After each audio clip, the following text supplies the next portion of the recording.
While the hostel is somewhere up there, I have come down, and behind the main street we have a bit more than just a courtyard. There are a few bars and restaurants here. Over there is Patchwork Design Hostel. Not sure if Chill Out Hostel is over there as well, but it can get noisy. But all I can say is last night, Thursday night, didn't hear anything from out here. Those yellow barriers are still there, as you can see, which is interesting. I'll have to ask about what's going on Nowy Świat. Has it become semi-pedestrianised? The police vehicle is still out here. Maybe not the same one as last night, but it's a little bit odd because this isn't a rough area at all. Or at least it never used to be. Right, I'm going to retrace my steps now because I need to buy some train tickets, as I've said at least once. And so what do you do if you're in a country where you don't speak the local language and you can't, even at the international desk at the train station, assume that that local person working there speaks anything other than the local language? Well, what I do is just so simple and straightforward and basic. Either you've never thought of it yourself or you do it too. What we do is avoid large convoys of cabbages and write down what we need from doing a little research on the internet. So what I've done is gone to the national website for railways in Poland, and I've got the information for the 3 train services which suit me best. Today I'll be able to buy the ticket to Krakow, but I'm not travelling today, if you see what I mean. I will also buy a ticket from there onward, and hopefully the ticket which will get me across the border to Lviv, because I feel like being a little bit lazy and coughing up for the train fare if the train service is going to be still operating. Or I'll just fall back on the cheapo method, which is getting either the local train to the border, then walking across, and then picking up an inexpensive Ukrainian little minibus to get me to Lviv. Or there may be the old service which used to run from Przemysl, which was a full bus basically. And when I say full bus, I mean a full length bus, but it was also a crammed, packed full afternoon bus. What used to happen was the Ukrainian people living over on the Lviv side would be bringing various items across the border, sometimes contraband in the way of cigarettes, which were cut price from a Polish point of view, and they would sell them on the black market in Przemysl, or they'd forward them on to Krakow or Warsaw. I don't know their exact supply routes, you know. It was a way of making a little bit of money for them. Illegally, I know, but nobody was murdered, as far as I know. Then that would happen in the morning. In the afternoon, the bus which I would occasionally fall back on to get me over to Lviv would be a service which would sometimes drag on forever. The schedule didn't work out, basically because of all the checks at the border, and of course the border police knew what was going on, and sometimes they chose to take, no notice of it. And the Ukrainian people would bring back over the border in the afternoon, having landed their cargo of cigarettes. They would bring back items which were hard to get and they could make a profit from back in Lviv. For example, the much prized Polish sausage. Do not laugh, it's not a laughing matter. It is a delicacy. I know Polish people in the UK very much miss traditional real Polish sausage with real meat, not sort of ground up pulp in a skin like English sausages very often are, for example. And likewise, Ukrainians used to appreciate genuine Polish sausage. The bus used to stink to high heaven, of course, and it was pretty obvious that people had smuggled illegal Polish sausage on the bus in large quantities. And I would just sit there amongst all this stuff, and other people were doing things like bringing microwaves or just about anything and everything else across the border with them, because they weren't so easy to get their hands on in Ukraine at the time. You had to physically go over the border and buy these things in Poland. So I'm going back to the early 2000s. How things have changed now, I don't know. Obviously, that bus would be a convenient fallback position. It would certainly be much cheaper than the train, but there can be an awful lot of hassle if you get stuck at the border in one of these buses and the border guards just decide, yeah, we're going to tear this one apart and rip everything out and go through everybody's pockets almost. It's not a real infringement on the backpackers' personal space, I would say, because they're really not targeting foreigners to look for a bribe or anything like that. You know, it's not Transdanista. They're just trying to do their job and not allow fairly innocuous but illegal contraband to cross the border. So they'll pick on a bus perhaps and decide, yeah, this time we're going to show that we are doing our job thoroughly.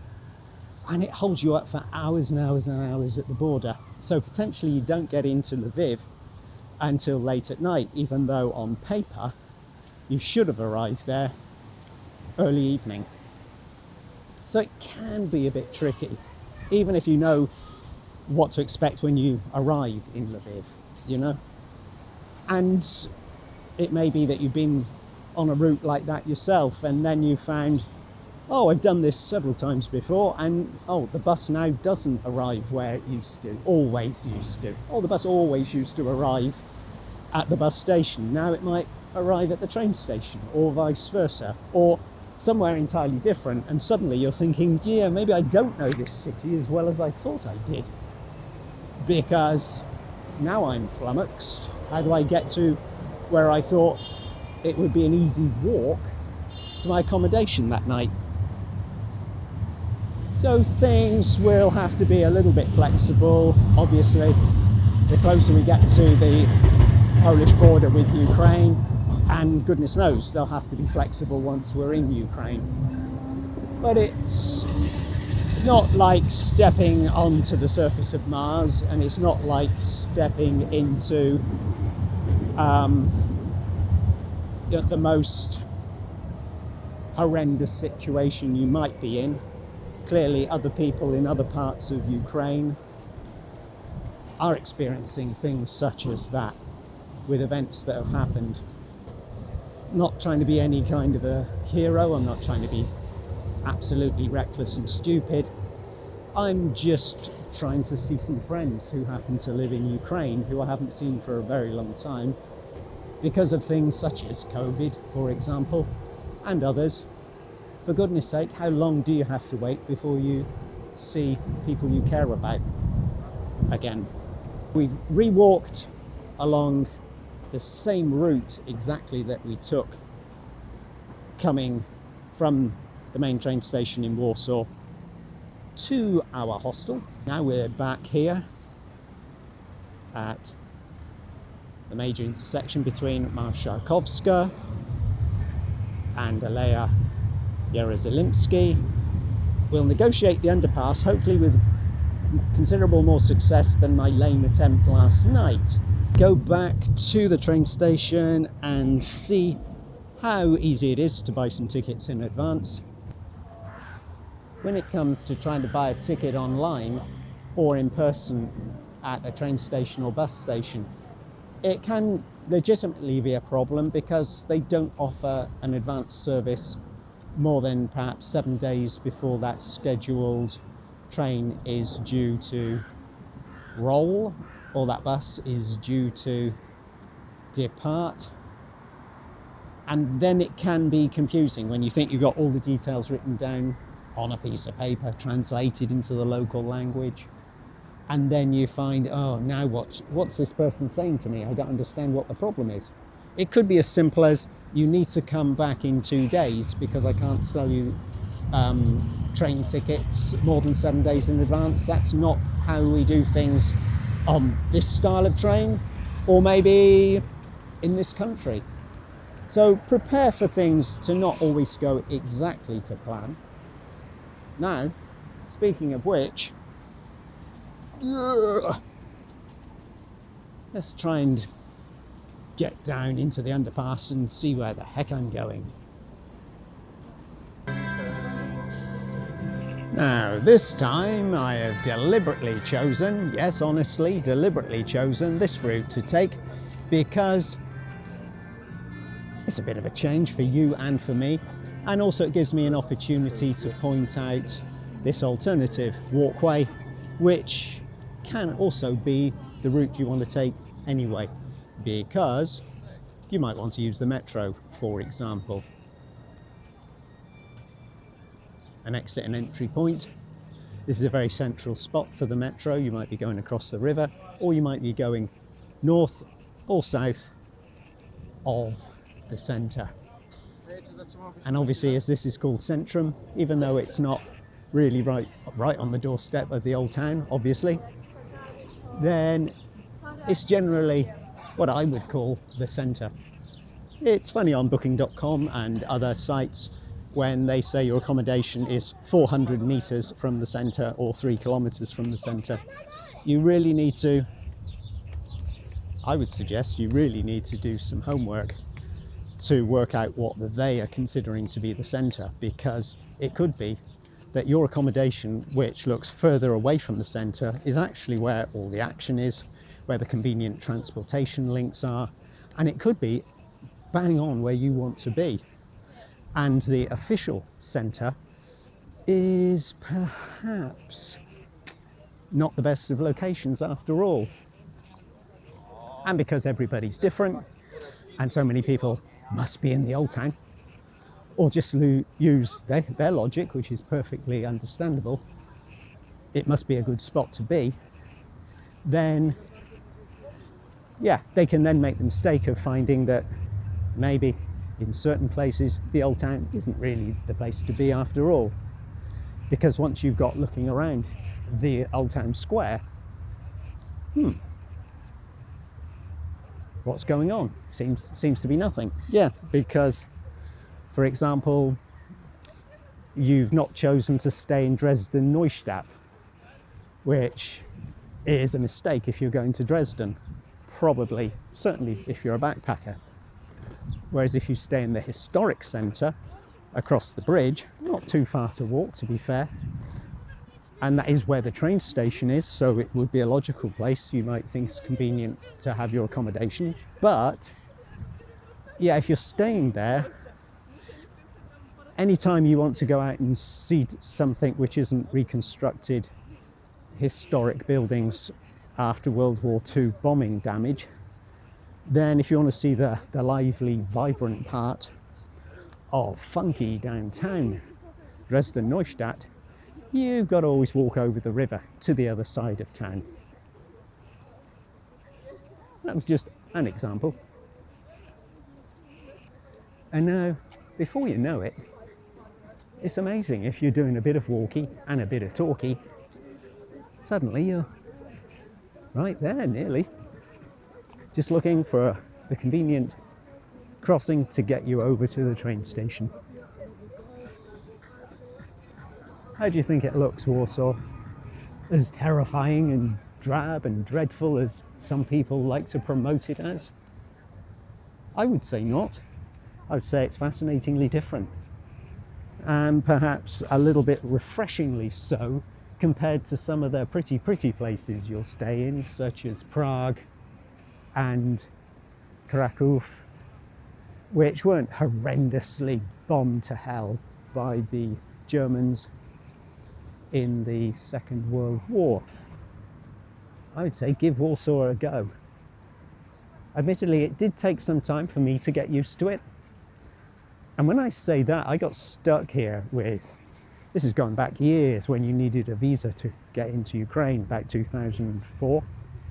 And I found myself at the end of 2004 staying in total probably about 9 weeks on and off, because I also went up to Gdansk, I flew back to England, came briefly, and then came back here again to try and pick up a visa.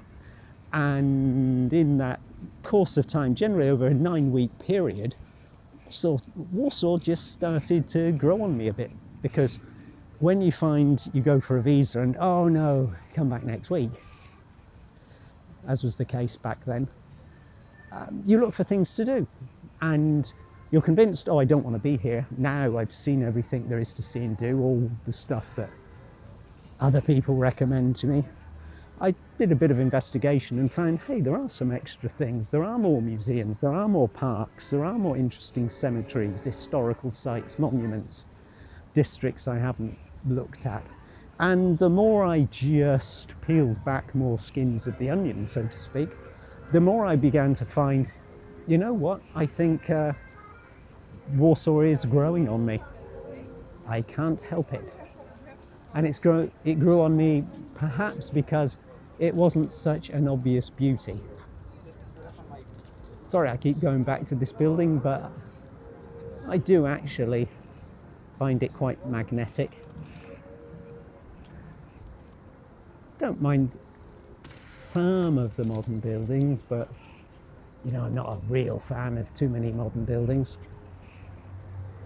And now what we'll do is we could try the underpass like we did last night, but let's go overground again, just for a change.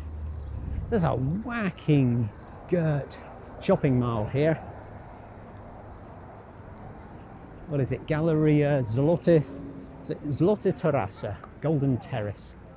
So here you'll find everything, as you can possibly see in the distance. There's H&M, Hard Rock Cafe. There's a Media Markt, which is a Polish supermarket if you need to pick up headphones, external hard drive, new laptop, you know, the kind of stuff. And a whole lot more besides: coffee shops, clothes shops, loads of stuff. And some people like just to come and hang out. Sort of place on a Sunday where you might just come to stroll around, get yourself a coffee without any intention of really doing anything specifically. Maybe grab a movie in the multi-kino up there, the multi-cinema. Now we have to be careful because we might be drawn like the crowds as lemmings to the edge of the cliff to enter, when really we don't want to enter. Although there is a nice supermarket, I seem to remember, Carrefour, down in the one level down from street level. Nice supermarket in there. But while we can admire the wavy wobbly glass rooftop, ooh, how hot is it on a sunny day in there? I don't know is the answer. Can't remember. We need to go up here, which isn't necessarily the most obvious place, but it can be an obvious and nearest point of exit and entry into Warsaw Central train station labyrinth. So here we're coming straight onto the tracks, almost. We're just one level up from the tracks, but it might be where you come to find your platform. You might be looking here on the notice boards, departures. Okay, where's my train to Krakow, for example. There used to be a set of stairs in the centre of the main hall, which I'm just looking for now, if I'm in the right spot to use them. And I'm not. So I'll just easily, he says, having made another mess up, I'll easily pop up the stairs here and look behind me and go into the main train station as easily as this. See, that wasn't difficult, was it? Oh, useful post office if you've been wondering if they still exist in Warsaw. If you're buying some stamps or posting a letter, if it's still operating. But we want to go in here, and I probably need to turn the camera off, so I will, just in case. Right, until the next time, Walkie Talkie to Traveller says thanks for watching, and do zobaczenia. Do zobaczenia? Yeah, do zobaczenia. See you next time, I think. My Polish sucks, doesn't it? Sorry.